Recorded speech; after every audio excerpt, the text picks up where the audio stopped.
Hey, what's going on YouTube? Storm here with another discussion video today. Today I'm doing another sort of ban list banter type video where I talk about cards I feel that can come up from their current position where they're placed on the ban list. The first card to me that comes to mind has been obvious to a lot of people, but it's still placed at 1 for some unknown reason, is Debris Dragon. Debris Dragon is a level 4 wind type dragon tuner monster that basically just special summons a monster with 500 defense from the graveyard. However, it's a tuner, but it cannot make synchros that are non-dragon types.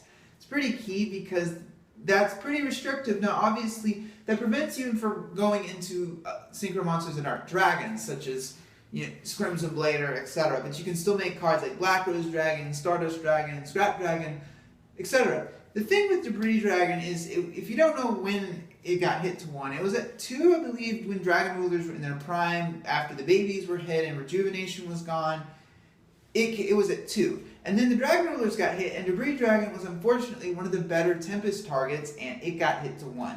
It's remained at 1 on the ban list ever since. Now, I think with the Dragon Rulers gone, there's no reason Debris Dragon can't come up to 3 at this point. However, nevertheless, it definitely deserves mention. Another card I think that could firmly come up to 2 minimum, if not 3, is Compulsory Evacuation Device. When Konami divided the ban list back in October 2013, many staple trap cards were either banned or hit limited to 1. Cards like Bottomless Trap Hole, Torrential Tribute, and Compulsory Evacuation Device were all hit to 1. Compulsors firmly remained at 1, simply because with extra deck monsters being so prevalent, being able to bounce them straight back to the extra deck has always been good. But then Cleese came around, and Compulse kind of fell out of favor, and Shadal's got El Shadal Fusion. At this point in Yu-Gi-Oh, I think Compulse could probably come up to 2 to test, maybe even 3. Obviously, it's at 3 in the OCG, but I think I could see Compulse eventually coming up to 2 and maybe 3. As far as the other card, Torrential Tribute, this card is kind of iffy on. On one hand, I'm like, well, Dark Hole's at 2, why not? But the other part is that it's chainable to massive summons. Unlike Dark Hole, which your opponent will already have their board established before you drop it, Torrential Tribute is chainable before they go into their massive plays. It can cause massive negs if used correctly. I feel like that's why it's firmly placed at 1. Nevertheless, I could see Konami bumping it to possibly 2. However, it is at 1 for a reason. A few other cards that come to mind is obviously Book of Moon. Book of Moon is a very versatile card and has been firmly placed at 1 as long as I remember playing the game during Dragon Ruler format, it was at 1. And there's obvious reasons why it's at 1. It's one of the more versatile cards in Yu-Gi-Oh!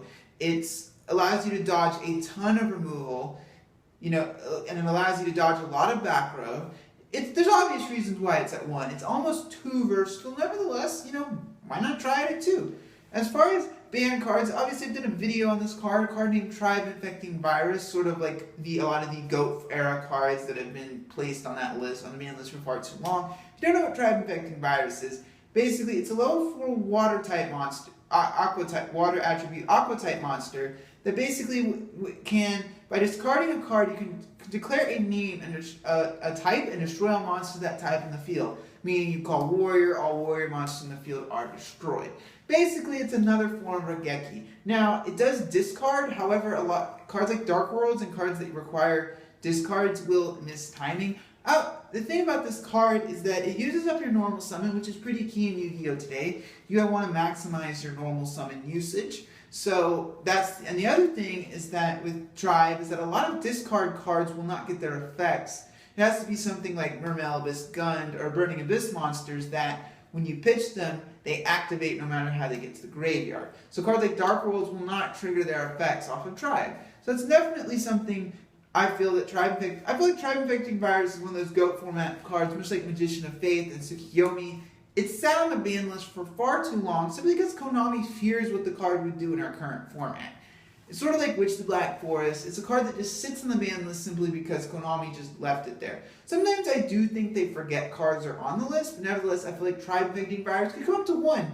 Not to 3 for obvious reasons, but to 1. And it probably wouldn't hurt too much. The next card that comes to mind, for me at least, that's placed on the Forbidden list, or on the limited portion of the list, is Divine Wind of Mist Valley and GeneX Ally Birdman. These two cards are involved in part of the notorious Mist Valley FTK. However, the main cog of that whole FTK, Blaze Phoenix, the Burning Bombardment Bird, that card right there is probably the main culprit of this whole nasty FTK. I feel like if Blaze Phoenix was hit to 1, and then we had we hit, I think with one copy of Blaze Phoenix, you could move that card to 1 and probably bump Mist Valley and Birdman up to 2, and it really wouldn't hurt too much. I feel like Birdman, part of the reason he sat on at 1 for so long is that FTK. It's been there for a reason, and I think that's part of the reason why it is firmly sat at 1 for so long, is they remember those FTKs and they don't want them to happen anymore. I do think if Blaze Phoenix was, now obviously in the OCG, Blaze Phoenix is placed firmly at 1, and I'm not sure about the other cards involved in this FTK, but Blaze Phoenix is placed at 1. Phoenix is a card that's only used in FTK and OTK / decks. So hitting it to 1 is not gonna, hurt anything, because it's sort of like Royal Magical Library. It's not a healthy card for the game.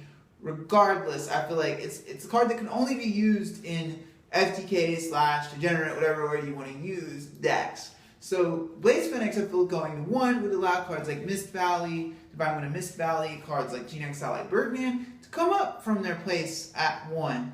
I feel like it would be fine. Obviously, the last card I'm going to talk about is probably one of the more controversial choices.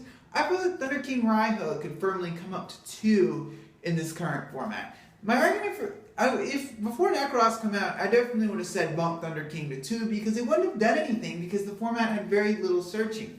And Thunder King just wasn't that powerful. Then Necros dropped, and they lose hard to cards like Thunder King and Mistake. However, Thunder King Raiho is one of the best anti-meta cards of all time. There's almost no debate about that. And it's firmly been placed at 1 for quite a long time. However, I feel that if it was at, say, 2, it would encourage a lot more people to play the card.